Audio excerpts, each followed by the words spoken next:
Mégaphone en main, cet acteur communautaire parcourt les quartiers de Goma pour sensibiliser la population sur les gestes barrières contre Ebola.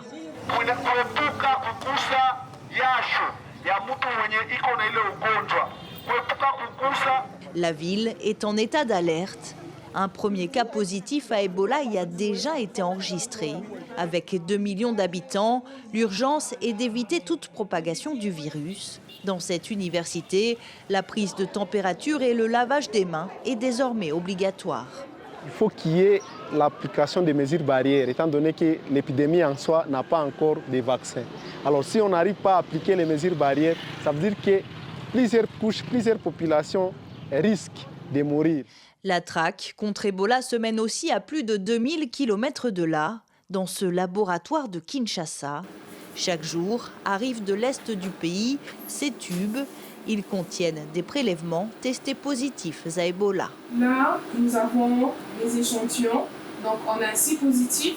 Depuis plusieurs semaines, les chercheurs font des séquençages, une étape cruciale pour retracer l'origine de l'épidémie et tenter de rompre les chaînes de transmission du virus. Le séquençage va nous permettre, au-delà du fait de comprendre l'origine de l'épidémie, et aussi de relier les différents patients.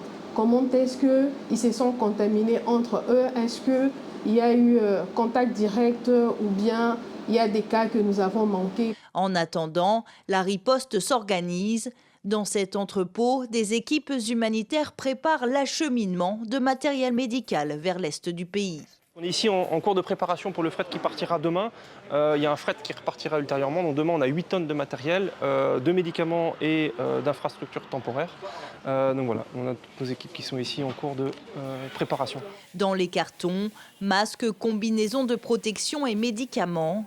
Du matériel qui devrait arriver en moins de 24 heures en Ituri, épicentre de cette nouvelle flambée d'Ebola en République démocratique du Congo.